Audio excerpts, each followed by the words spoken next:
I played 100 Days in Dinkum. This game, if you haven't seen it before, is like a fun mashup of Stardew Valley, Animal Crossing, and Minecraft, except make it Aussie. It was also developed by one person, James Bendon, who, honestly, has done an incredible job. I've not been as excited about a game release as I had for this one in a very long time. It's just so much fun and there's so much to do, which you'll see as we get into it.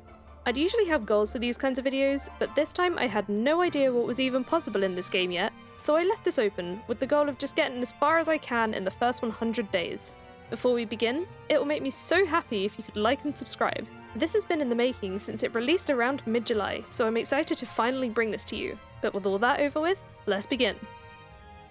As is usual with the start of these games, I spent a bit of time creating my little character, then agonised for ages over what to call my island. I ended up getting some help from an online generator, with some of the options being a little questionable. We met a little old lady named Fletcher an airship for the long journey to our brand new home, and after a kind of terrifying flight, I'm not a good flyer, we landed on Bush Lagoon, with the airship leaving again immediately. Wait, who the hell is flying that now? What the? I was tasked with setting up the base tent, so I took a quick look at the map, which was a lot bigger than I thought it was going to be. I settled on this spot, which was next to the tropics, as I wanted a greener area. Fletch then gave me another tent, which was going to be my own, so for now, I set it down next to base. Time for an empty house tour! This is the tent, and that concludes our house tour. To fill our town with residents, we need a place for the people to visit and convince them to stay. I also received my journal and collected my first permit points. We'll be needing a lot of these. They're a bit like Nook Miles in a way. I crafted my first ever item, which was a campfire. I set it down outside for cooking and for light. For all my hard work this morning, I was gifted a bug net and a sleeping bag. I love catching bugs in Animal Crossing, so I wasted no time getting started in Dinkum. Literally, no bug was safe. Then I realised to make us some money, I needed the merchant to visit, so I rolled out my sleeping bag and went to bed. On day 2, we got our first visitor, but before saying hello, I went by the beaches and picked up as many shells as I could carry, catching whatever bugs I saw too, of course. When I got back to town, I checked out the licenses, purchasing the mining license and the logging license. Then it was off to see John the Trader, selling some of my shells and all but one of each bug. I saved those for the museum later. I made my first 3,400 dinks, which is the main currency here. I used this to buy a pickaxe and an axe. I wanted John to stay, so I asked if he needed anything, and he wanted to buy the fly I had on me, which of course I accepted for a bit more money and friendship. Checking in with Fletch, she asked me to buy a table saw. She provided me some of the funds, but I had to make the rest, so I sold some flowers and walked out with that table saw. The rest of this day was mainly spent catching bugs and collecting shells until my inventory got full, raking in another 5 grand and a fair few more permit points too. I wanted to go and spend them, but when I spoke to Fletch, she had another job for me, asking for resources towards a furnace. I still managed to snag the fishing license, the hunting license, the excavation license, and the first tool belt license before she closed for the day. For the evening, I gathered the requested materials and had my first close call with death. Ow.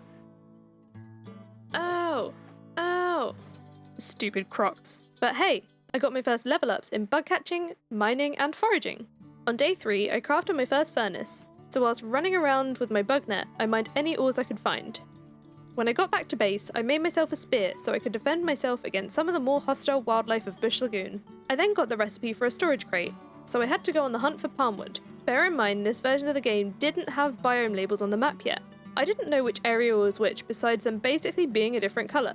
I managed to find a few pine trees by the dock, so I chopped them all down. And yes, this is me, running home, right by a buttload of palm trees, right next to town, literally not even noticing them. I gave John 2 tin bars he requested, then to my delight he wanted to move to Bush Lagoon, becoming our 3rd official resident. Well, not quite. I needed to ask for the deed from Fletch, but she leaves her tent at 4 PM.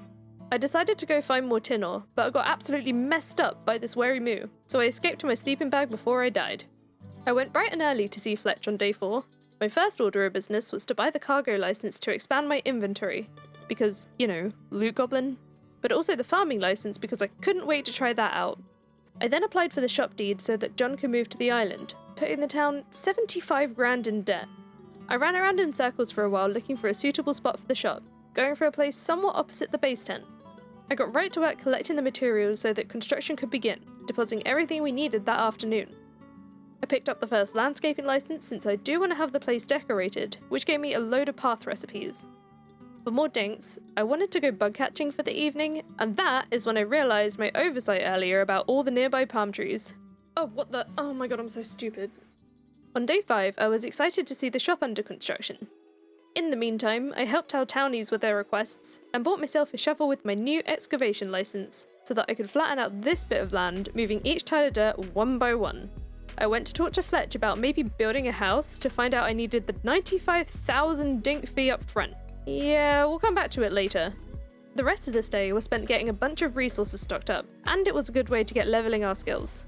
I did also make a cooking table, only to find out that I wouldn't have a lot of these ingredients for a while, but it was good to see which food gave the best buffs.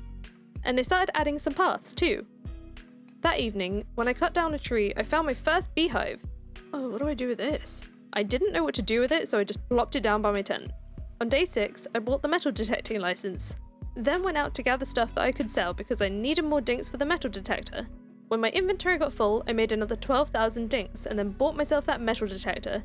But instead of using it, I went for more bug catching. On day 7, we got a new visitor. It was Theodore, who I suppose is the equivalent of Blathers from Animal Crossing. What's cool about him is he already wanted to build a museum, so we didn't have to convince him to stay, but to be able to build the museum, we needed to tackle that town debt, starting with a bit of fishing, except I was rudely interrupted by this wary, so I poked it to death with my spear. Anyways, back to fishing. I do find the minigame on Dinkum easier than Stardew, but as with all these types of games, it's still not my favourite activity. I do need to do it now and again though to progress the museum later. On day 8, I planted my first banana trees and went for more bug catching. On day 9, we had a new visitor. This was Franklin, who we can buy cool inventions from, but to get those, he needs shiny discs. I had one in a chest and found out he pays 8,880 per disc, so we need to get collecting these. On speaking to Fletch, she let me know that we needed 5 residents to be considered a permanent settlement. At the moment, we were at 3, so we had a huge task on our hands, especially considering each building comes with a decent dose of debt. Back to bug catching for the rest of the day, which, between those and the wattle flowers, we were making a steady income. On day 10, I got a mail from Fletch letting me know of a new logging license that was available. I still hadn't figured out this beehive, so I smashed it and collected the honey and the bees inside.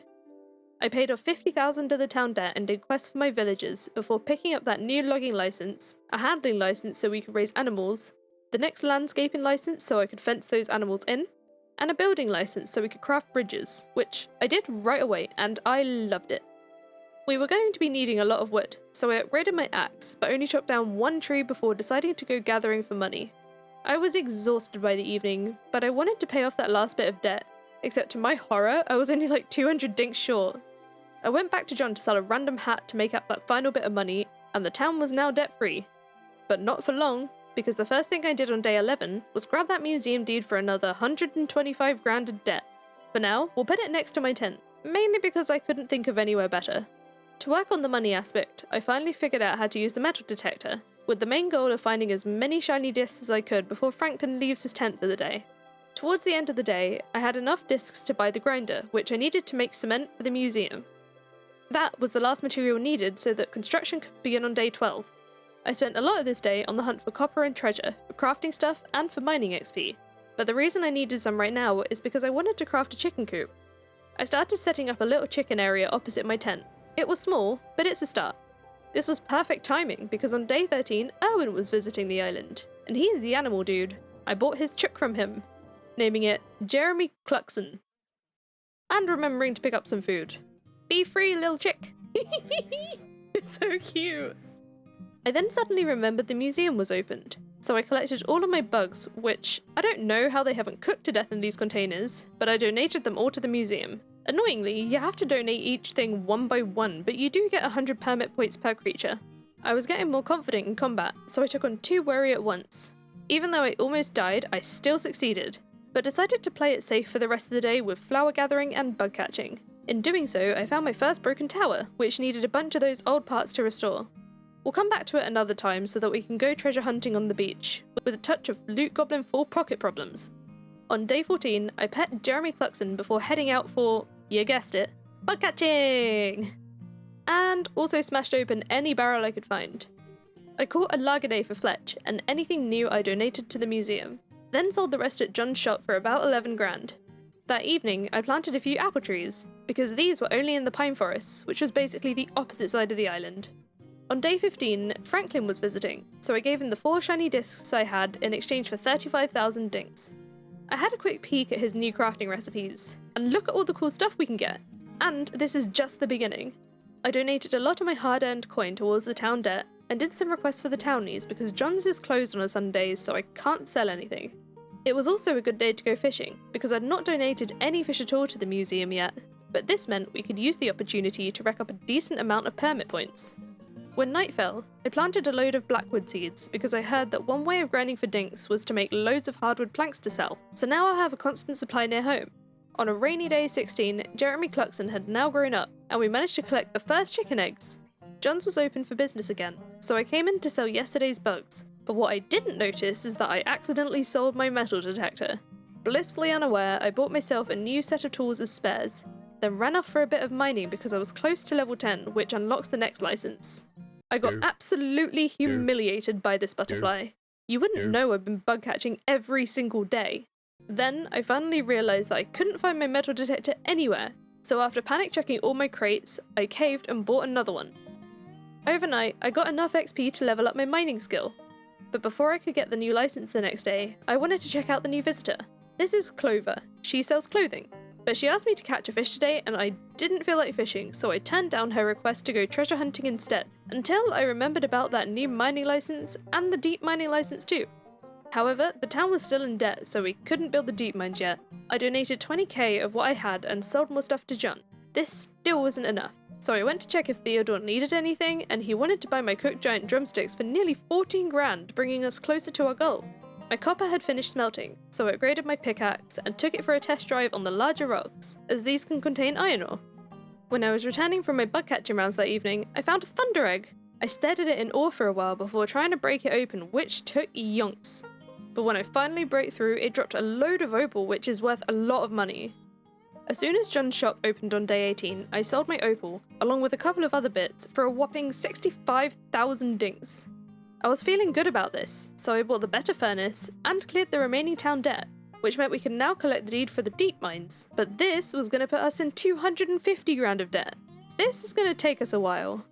I found a spot for the building and deposited all the materials, excited to soon be exploring a new area. I celebrated for the afternoon with some treasure hunting. On day 19, Erwin was visiting, so I bought another chook, naming it Nuggy. Welcome home, Nuggy.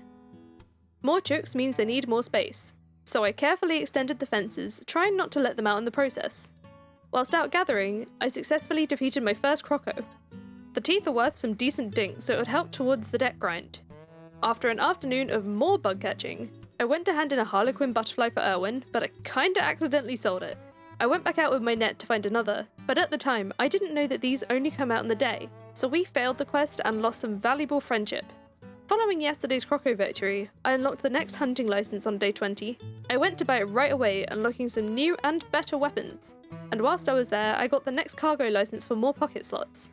With my extra loot space and upgraded weapons, I decided it was time to brave the deep mines for the first time, so I bought that pass and descended in that elevator.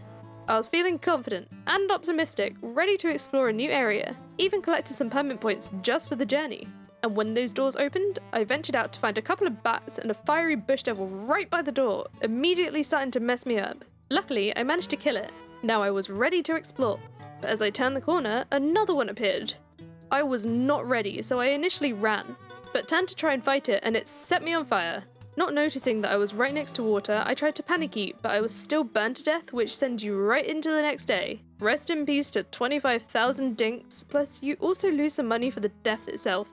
On day 21, Franklin was here, so thankfully I could recover some of my lost money with some shiny discs. I wanted to take it a bit easier today, and since we had Franklin for the day, I worked on finding as many more discs as I could. In my search, I found this yellow rock thing.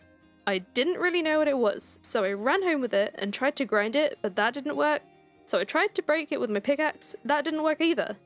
I couldn't smelt it, nor could I cook it, but doesn't that look funny just floating there?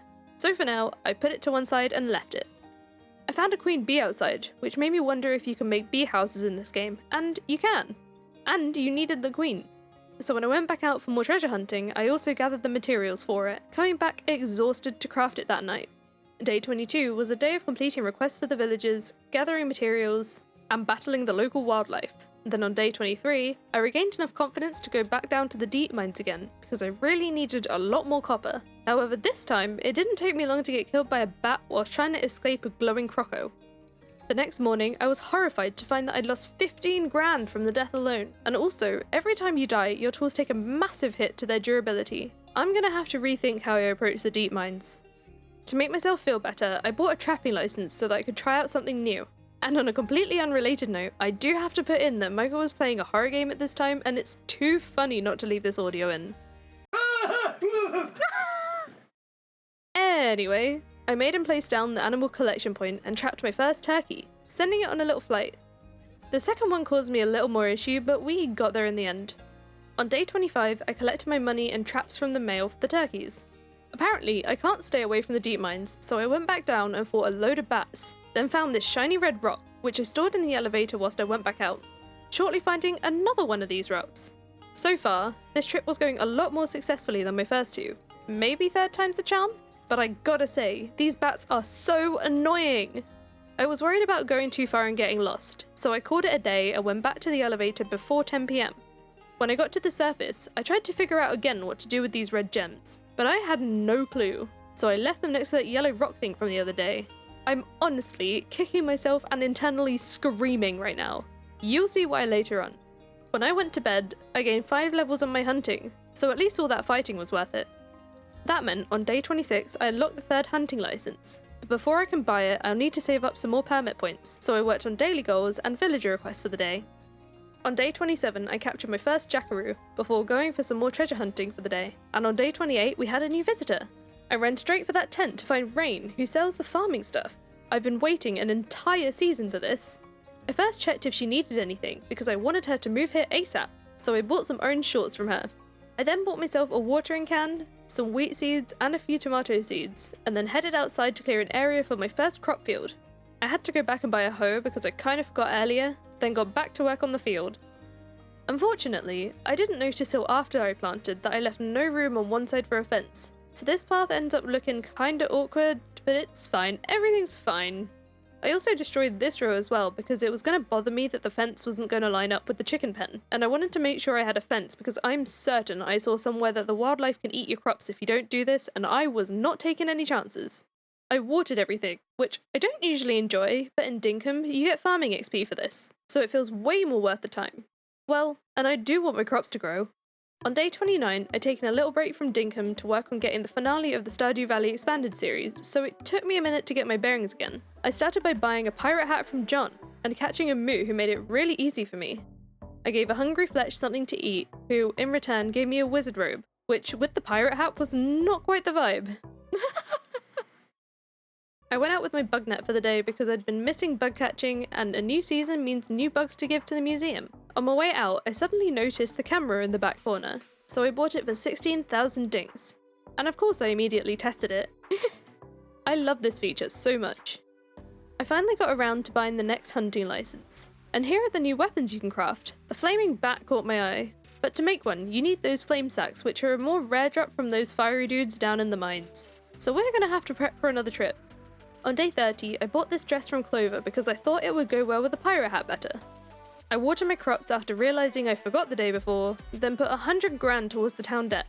Theodore asked me to catch a fiddler beetle, which I'd never seen before, so I headed out with my net looking for one for the rest of the day, also picking up any wattle flowers I passed. After an entire day of searching, my efforts were fruitless, so I took the L to Theodore's friendship and went to bed. On day 31, I expanded my fruit orchard and fought a pack of dingoes for meat. Yeah, I kind of feel bad about this now, but I did then punish myself by going fishing. Erwin was back on day 32, so I used the opportunity to buy more animal food. I also bought his baby chook, this time naming it Princess Leia. Eh? Get it? Yes, it's terrible, and no, I'm not sorry. I needed some more iron ore, so I headed to the deep mines for the day. Whilst down there, I found this room which had a lock, so I figured that's what those old keys were for that I'd been digging up, but I didn't have any with me. I also wanted to be here to fight the fiery dudes because I needed flame sacks for that new weapon, but I didn't get any today. I found another ruby.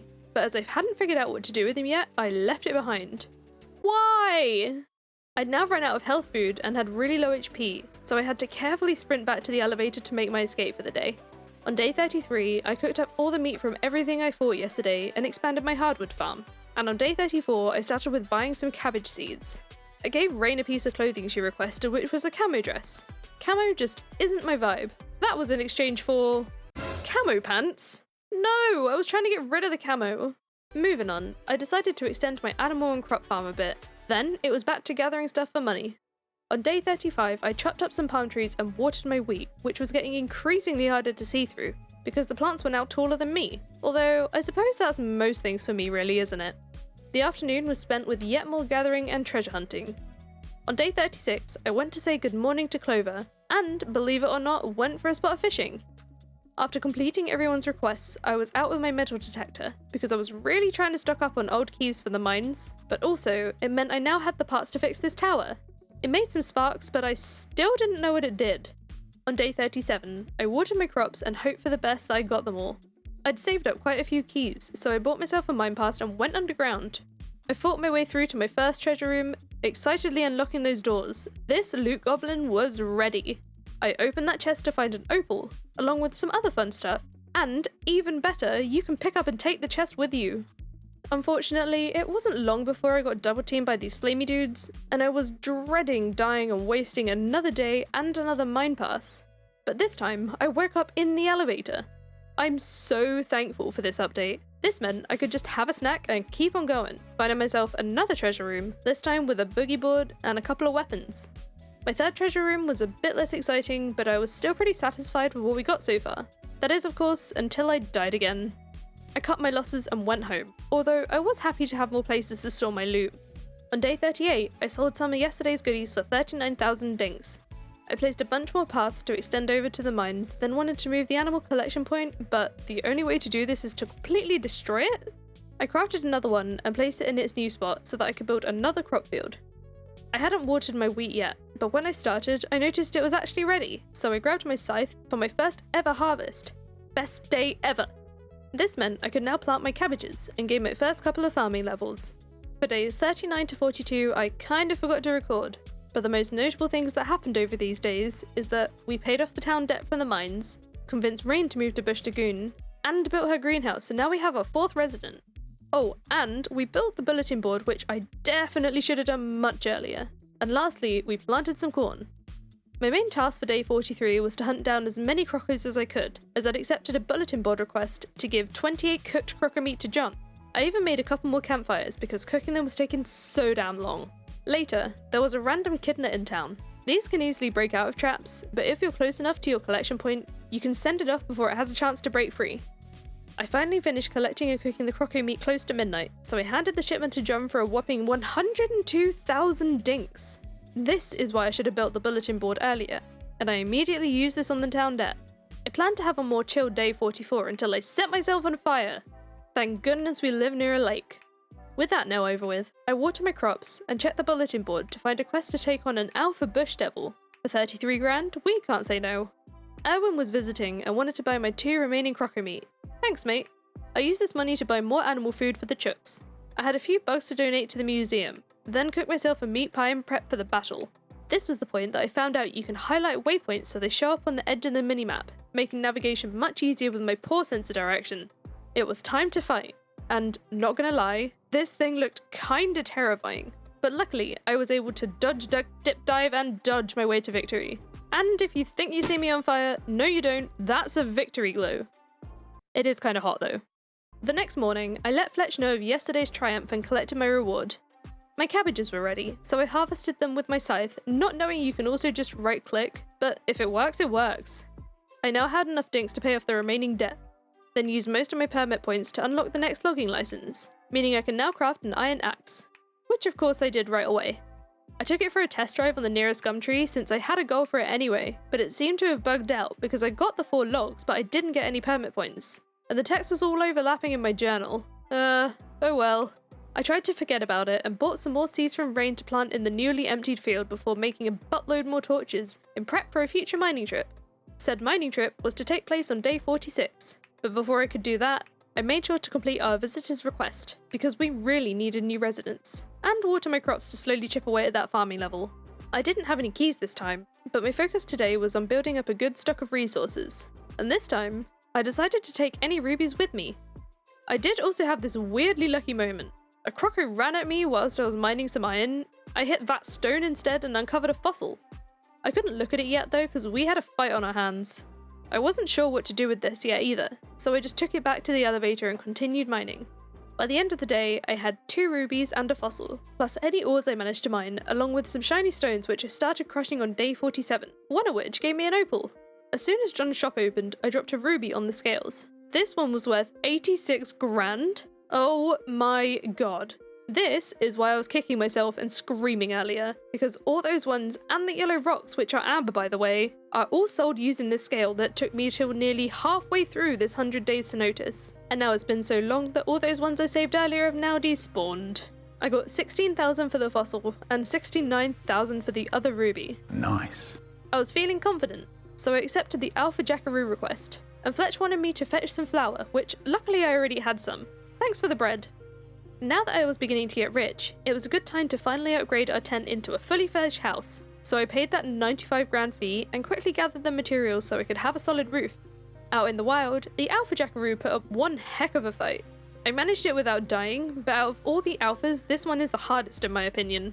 When I got home, I purchased a wheelbarrow as I had plans to expand that involved moving a lot of dirt, so this was going to come in very handy. Whee! As you can tell, I'm very easily amused. On day 48, I woke up with my brand new house, which gave me 750 permit points. Look at it! Kinda looks like a shed, but it was definitely no tent. I wanted to redecorate because the regal furniture really wasn't my vibe, so I got rid of those and added my cooking table here like a kitchen. I also found out that instead of smashing them, you can also sell those beehives on the scales. This one was worth around 9k, so I used it to buy this dog hat that I just couldn't say no to. It's certainly a look. Out of curiosity, I spoke to Fletch to see if I could decorate the exterior of my house, and was amazed to see the amount of options we have. After much deliberation, I went with this cute pastel pink barn type look, and I love how it turned out. I then went inside to put down a white bed with this matching white couch. On day 49, the bulletin board had this weird request to investigate something that fell from the sky. The loot goblin must know! It was a satellite, and after much smacking, it dropped some batteries and green boards which will come in handy later. After returning home with the goods, I started building a larger animal enclosure ready for some wombats. On day 50, there was another fallen object. We'll check that out in a bit because Franklin's here today and I'd saved up 10 shiny discs, pocketing a lovely 88 grand. This funded the red puffy jacket he wanted to sell me, and in return he finally agreed to move to Bush Lagoon. Whilst he was here, I also commissioned a quarry, because it might be nice to have some frequent ores. From there, I ran straight to Fletch to ask about the new deed, placing it in this spot for now. The thing that fell from the sky landed on a random little island this time, which was full of coconut trees, and I hadn't seen those before. So after salvaging the parts from the satellite, I picked all of the coconuts so that I can bring them home and plant them. On day 51, I harvested a bunch of fruit before accepting a quest to craft a tiki torch. But this was a non-starter really, as I don't have the recipe. I bought the next builder's license, then decided to head into the deep mines for the day, where I found my first miner's hat. I was so excited. I didn't get any rubies today, but I did get over 100 iron ore and an opal. On day 52, I made a windmill to speed up some of my machines. Franklin's lab was now built, so I went to talk to Fletch because he was now our 5th resident. Bush Lagoon was now recognised as an official settlement, which means now we can have our own town hall. We also got a golden jackaroo statue, so I proudly displayed it by the visitors' tent. I wasted no more time in checking out Franklin's place, buying the scarecrow recipe, and of course saying hello while I was there. Then it was time to gather the materials for the town hall. I was, however, distracted by my sugarcane looking ready, but when I scythed it, it vanished. Distraught, today was not the day. Rest in peace, sugarcane. But at least we got all those materials done for the town hall. It was raining on day 53, but that didn't stop me being excited about our new town hall. I love the sign at the top. It looks so official. I harvested some wet wheat, shoving it in the windmill to turn into flour. I bought more wheat seeds to replant after Rain's shop opened, before restoring my second tower. I still hadn't actually figured out what these did, until this very moment. When I stepped on the platform, it took me to the map where I could teleport to the other tower, so this was a quick way to travel around the island.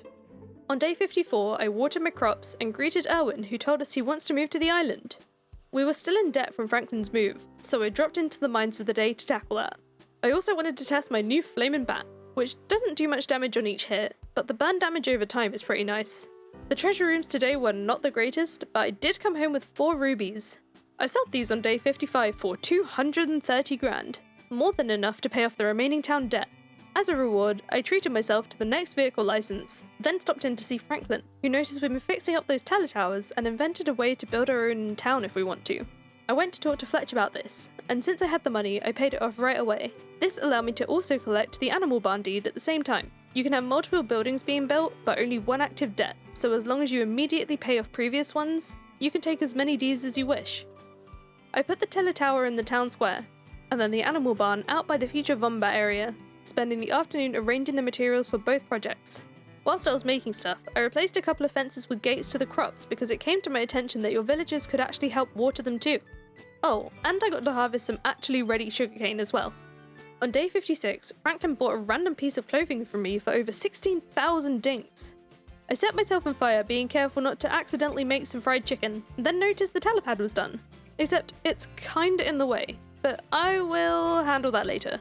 Today's visitor was after a tin bar, which I gladly obliged for some valuable friendship points. Then Rain wanted to buy the rest from me, so that was some easy money. I did want to buy some more seeds from her, but when I got to her greenhouse, she gave me a plant book. After buying some more sugarcane seeds, I went and tested out the book. It's going to be super helpful to see when crops will be done. Whoa! So you know what I did? I put it in a chest and promptly forgot about it. I wanted to upgrade my production area, starting with turning it into a paved yard and rearranging my machines. The first day of winter began with hunting an alpha jackaroo, although let's be honest, I spent most of the time running from the damn thing, but I was still triumphant. I came home to check out Erwin's new barn, buying a milk bucket, a Wombat whistle, an animal feeder, and some shears. He had a pleep for sale today, so I had to go see Fletch to upgrade my license so I could bring home Plawn the Pleep. Welcome home, Plawn. On day 58 we got a brand new visitor. This was the furniture dude, another to convince to move to the island. I collected my reward for the alpha jackaroo, then moved my silo as I realised it had a radius, putting it by the chickens, except when I put it back down it was empty, so I lost all of the animal food. I'm not sure if this has been updated or anything, but please let this be a warning if it hasn't. The rest of the afternoon was spent rearranging the yard and reorganising my storage to make it easier to find stuff. On day 59 I harvested my last pumpkins before shearing Plawn for the first time, and making some cloth in the loom. There was a Wombat for sale today, so I bought it for 15,000 dinks, naming it Squishy, and refilled the silo for my chooks. On this day, Franklin was selling the cheesemaker recipe, so I bought it in prep for when the Wombats grow up. Then, I defended the island from another pesky alpha bush devil. On day 60, John gave me a recycling bin, which will be a place for us to pick up some freebies. After selling some of my excess parts, I put down the recycling bin in a central location, and handed in some shiny discs for 62,000 dinks so that I could pay off the town debt. The early afternoon was spent cooking bush lions because I had a shipment quest for them, giving them to Franklin for 13,000 dinks. Rain had somehow got into the chicken pen and was now stuck, so I had to build a gate to let her out. And lastly, I bought another mine pass, ready for another day of caving and treasure hunting on day 61. I even found my first doggo collar, which I didn't even know was a thing. However, I did only find 1 ruby all day, which I sold on day 62, fetching me 53 grand, so we still made a profit. I ventured out with the doggo collar to pick out our first pup. I do wish we could name them, but at least they still get pets. With no remaining town debt and no new deeds available, I decided to ask for a house upgrade, which was going to set me back 220,000 dinks. But it was worth it to check it out. Clearly I was on a spending spree today, because I bought another Wombat, leaving her name as is and introducing her to a new home. On day 63, I woke up to a bigger house. I put my kitchen back in the corner, then headed out to smash up another fallen satellite which landed a bit too close to home for my liking. I accumulated so many old parts, way more than I could use, so I sold some to John along with some other stuff, gaining 112 grand, which was better than letting it just sit in my chests. I took a victory glow into Rains to buy some carrots, and I was very excited to plant some new crops. From there, I went to speak to Fletch. He told me that our economy was growing and it was time to build a bank. So I picked up the deed and immediately paid off the debt. For now, the bank will be located by the bridge because I didn't know where else to put it. As usual, I got the materials together the same day, and with some of the leftovers I added to my paths. I spent the morning of day 64 doing requests for my villagers. After a successful interaction with Clover, she agreed to move to the island, so I dropped everything to get the new building started, and I thought this bit of raised ground was perfect for the new clothing store. Once I collected those materials, I worked on planting loads more palm trees because I was really going through them. On day 65, I watered my crops, then went to check out the new bank and meet Milburn. My storage was getting full, so I sold off some of my excess stuff to go towards the debt, then upgraded my metal detecting license so I could find some treasures with my bare eyeballs. My farming progress was going extremely slow, and the only way to remedy this was to plant more crops, so I used the space in this field for some wheat, which meant more watering for more XP. On day 66, I did a favour for Melvin before buying both of the items he had for sale today, as my house was in desperate need of more furniture. I did a quick check of the town rewards to find we were making some decent progress, so I treated myself to the next fishing license. Anything to make fishing easier. I also noticed the new commerce license. That extra 5% money will come in very handy, and I wasn't too far off the next upgrade for that too, so I did a quick daily task and bought that license. Then fished away the rest of the afternoon with my shiny new rod. On day 67, my pockets were full of fish, so I spent a couple of hours donating the new ones to the museum, then noticed Theodore was selling this fish book which can identify fish in the wild, a useful tool with a hefty price tag, not one I could afford. I could, however, afford to buy this picket gate recipe. I thought it was time I deposit some of my remaining dinks at the bank to gain some interest, and then I spotted this huge fish in the ocean, which I couldn't resist trying to catch. Success! It was a marlin. On day 68, I poked at my sugarcane before noticing this cool looking node, which, when I mined it, turned out to be an opal. We had a couple of new bulletin board requests today, one for crafting 3 copper pickaxes, and one for a photo of a thunder egg, which I hadn't seen one for a while. Clover's shop was now open for business, and I was immediately drawn to this extortionate wizard's hat that I just couldn't say no to, along with this weird beat. Isn't that a look? The rest of this day was spent looking for treasure, digging wherever X marks the spot, but it is worth noting that this method won't lead you to every bit of treasure, and that the best results will still be with the metal detector itself. On my travels, I found another broken tower, so I marked it on my map to come back and fix it another time. My carrots were ready on day 69, so I plucked them from the ground and shoved most of them in a chest. I got quite a few discs in yesterday's treasure hunting, so of course I shared some with Franklin because we really needed the money. On the bulletin board today, there was a quest to gather 25 cassidate shells. Before I could forget, I handed in the 3 copper pickaxes to Erwin and collected my reward. Then I was off to the beaches for the day to hunt for shells. I gathered enough by the evening. Turns out these are for Erwin too. We ended the day on a high by clearing the town debt.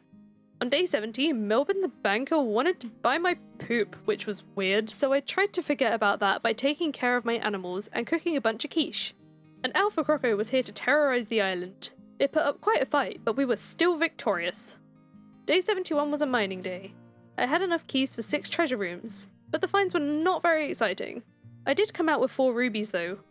As soon as John's shop opened on day 72, I sold those rubies for a total of about 300 grand, and got a further 74 grand from Franklin for some spare shiny discs.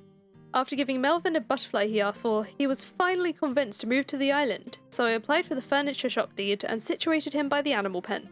It then occurred to me that I hadn't replanted the carrot field, so I bought more seeds from Rain, then ran straight past that veggie patch to go chop some gumwood. I do question my methods sometimes, although I still managed to get it done before the day was over. On day 73, I dug for more treasure and crafted a couple of barrels for John in return for nearly 16,000 dinks. This went towards commissioning Franklin for a charging station so that I could charge my miner's hat and future power tools, then put about half of my remaining money in the bank. I forgot to record on days 74 and 75 because I am a dingus, but I managed to get to farming level 10 in that time, which meant I could unlock the next farming license on day 76 so we can make better farming tools, which obviously I did immediately. This meant we can water 3 tiles instead of 1. Much easier. We had a new visitor today. This was Sally the hairdresser. She asked for a sausage roll, which I couldn't make at the moment, so I left to go to Melvin's and buy new flooring and wallpaper. I wasn't so sure about the flooring, but the pink walls I could get on board with, more so with the old floors. On day 77, I asked what was needed for the next house upgrade. Turns out it's as big as it can be for now. I was running low on wattle flowers, so most of the day was spent out gathering, with a touch of bug catching of course. On day 78, another batch of carrots was ready. I found a coffee table in the recycling bin, so I gave it a new home in my house, and I think it looks good in this corner. I checked in with Sally, who asked me for a harlequin butterfly, which I already had on me from the previous day, and my reward was a fancy new fence recipe. Milburn asked me for a peacock spider, so I told him, No problem, I got this. I can catch bugs, and ran off into the tropics on the hunt. I literally ran around all day, not knowing they only come out in the morning, so that was basically the entire daytime wasted. Then I went home to grill some bananas. On day 79, I got a couple of gifts in the mail. A stylish dresser from Franklin, which I was super excited about, and some brown shoes from Melvin, which I'll probably just sell. Another alpha jackaroo was here to assert its dominance, so I ran straight over to put it in its place. I popped into John's to sell some bugs for pocket money, but when I came back out, my silo was on the ground. I had no idea how that happened, but I lost a lot of animal food because it gets deleted if you pick it up. At least I had some on me to refill it. On day 80, there was yet another alpha jackaroo on the island. Maybe it came to avenge its sibling. Before taking care of that, I commissioned a jackhammer from Franklin, chopped down some palm trees and flattened out this bit of dirt as I planned to rearrange my buildings. The day escaped me, so I thought I'd better slay that jackaroo this evening, and on my way home, I dug up a piece of amber. On day 81, Franklin was free for another commission, so I asked for the compactor to make terraforming easier. Luckily, that chunk of amber we found yesterday more than covered the cost. I watered the crops with rain, then found this adorable Rue plush in Melvin's shop, which I just had to buy, giving it a place on top of my dresser. Then it was back to moving dirt. On a rainy day 82, I got to test out my shiny new compactor. This was much better than manually moving the dirt. This got me excited to commission my final power tool, the chainsaw. Sorry Franklin, you'll get to rest soon. I smushed down this bit of land behind my house, pretty much spending the entire day terraforming. On day 83, I harvested some more carrots, realising not all of them were ready because clearly I'd forgotten to water on some days. I just found out the dressers can actually store stuff, so I moved as many clothes as I could fit into my house before deforesting a section of the tropics with my brand new chainsaw. These power tools are so worth it, and to be responsible, I replanted as many palm trees as I could. On day 84, I'd yet to test out my jackhammer, so I planned a mining day. But before I accessed the elevator, I went in and bought the next cargo license for 6,000 points, cause, you know, loot goblin things. Today's spawn was really lucky because there was half a treasure room by the lift, which meant I didn't need any keys for this one. The loot was mediocre though. Testing out the jackhammer was brilliant, especially on these larger rocks, and it combines well with the mining buffs to make you pretty unstoppable. I found this treasure room with a guitar, which I thought was a bit random, but it definitely did amuse me for a few seconds. For the first time in a while, I got knocked out by a fire dude whilst I was distracted. But I just ate some food and carried on, which meant I could end the day with a total of 3 rubies and some other stuff. Day 85 was a Sunday, meaning that John's was closed and I couldn't sell any of yesterday's goodies, so I set up a chest outside John's shop to store stuff I intended to sell instead of having to dig through my storage for it. I handed in a shipment of 24 cooked bananas to Fletch for a request, then hopped into the greenhouse looking for this season's new seeds. I planted 50 onion seeds on this field here, then spent time organising the town, including decorating this area to move the visitors' tent. That evening, I tackled a weird request from Rain who wanted a photo of Theodore. I wasn't too sure about helping out with this one, but I gave her the benefit of the doubt that she wasn't just being creepy and collected my reward. On day 86, I sold all my rubies for 170 grand, then planted some potatoes. Being in the farming mood, I couldn't pass up this old straw hat, which I definitely think really went well with this outfit. Apparently, word got out that I was in clothes shopping mode, with Clover, John, Fletch, Franklin, and Erwin all trying to sell me their unwanted clothing. What's going on here? Moving on to day 87, I ran around in circles on fire for a while, before donating loads of fish to the museum, having gone fishing the night before, and delivered Theodore a fresh Wombat milk. I sold the rest of my fish for 37,000 dinks, then, believe it or not, I bought the next fishing license. This meant I could upgrade my fishing rod and make some crab bots, which, honestly, I couldn't figure out how to use, so I plunked them down and just hoped for the best. I can't believe I'm saying this, but I spent the rest of the day fishing? But on my way home, I did thieve my first wary moo egg, which I sold for over 15,000 dinks, so I went out and found another one for 25k this time. Sally was visiting again on day 88, who asked to buy some iron ore from me, a nice easy request. Whilst I was there, I had a look at the hairstyles and settled for this new style in pink. I gave my crops a little water before the other villagers could get to them. Then it was time to move my first building. Each of these puts the town in debt by 25 grand, and you can only move 1 per day. I gave the greenhouse a new spot next to the fields, my aim being that eventually the buildings won't be so cramped together. I checked in with Rain before the big move and noticed these green beans for sale. I picked some up because I hadn't seen them before. These were to be planted where the chickens are, so it was time to move them to their new home using the chicken whistle, which was so funny to use. Their little runs are adorable. After defeating and invading Wary Moo, I planted my green beans, which, just like in Stardew, you can't walk through, so I left some walking space in between. Day 89 was a mining day. I had no keys, so I was literally just looking for ores and rubies, and this was my most successful day yet, turning in for the day with a whole 8 rubies.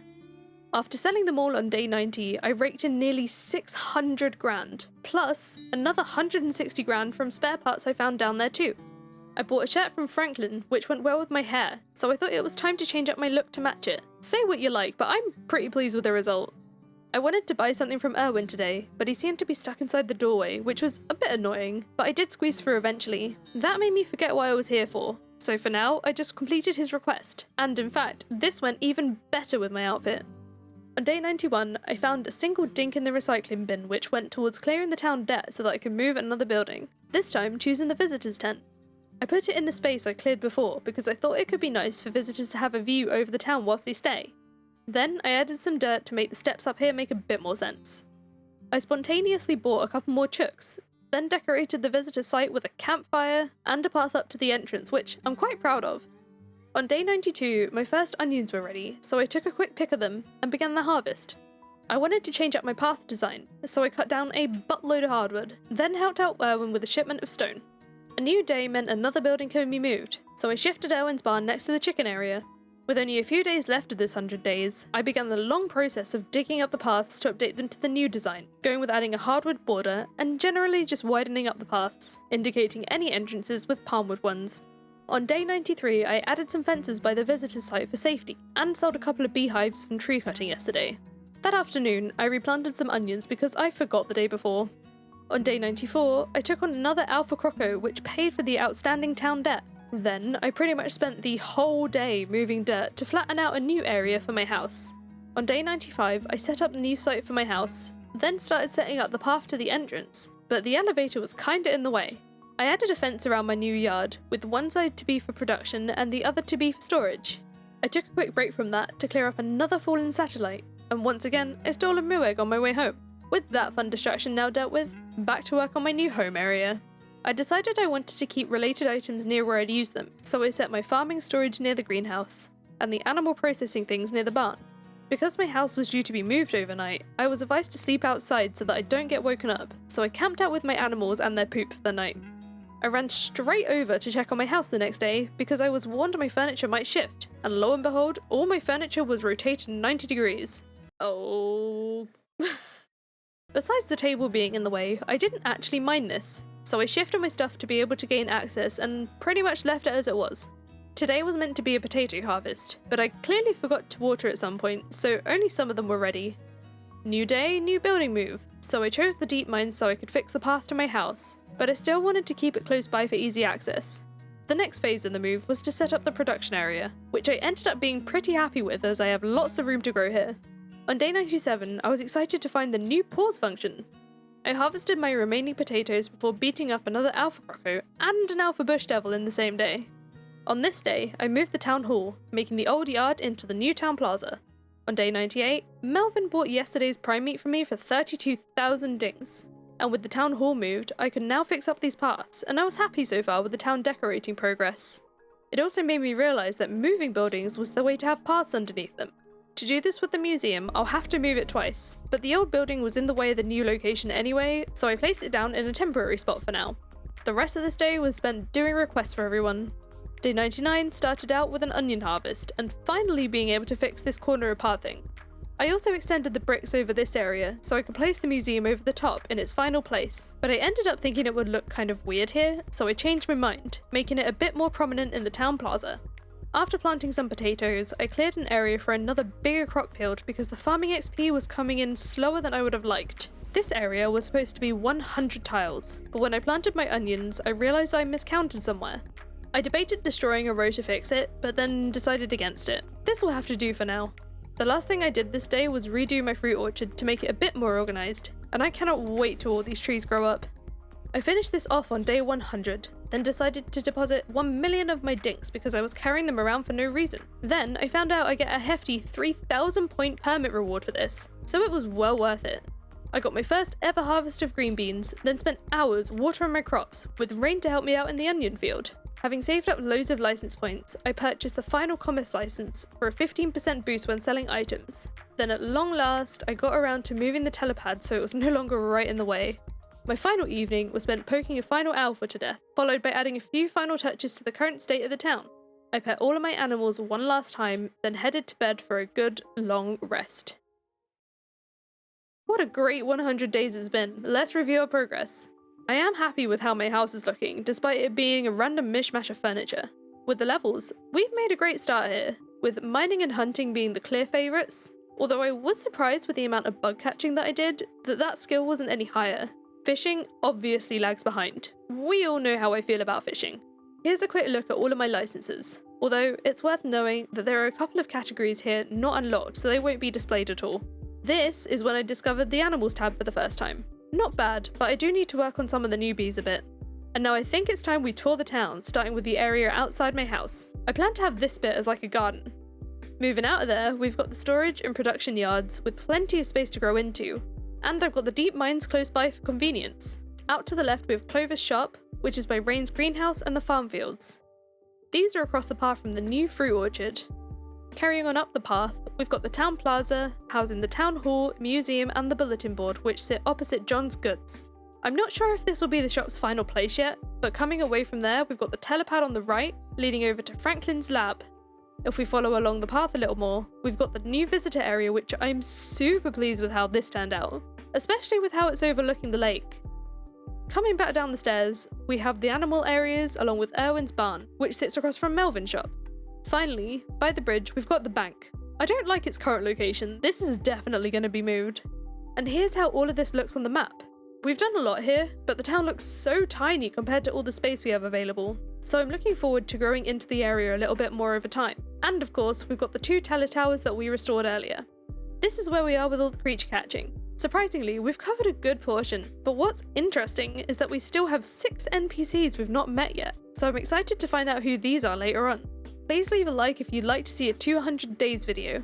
I wasn't sure what to expect from this game, but it's been unbelievable amounts of fun so far, and I hope you enjoyed taking the journey with me. This video took a long time to make, so I would love if you could subscribe if you haven't already. It would really help us out. Thank you so much to my channel members, and I will see you in the next video. Bye!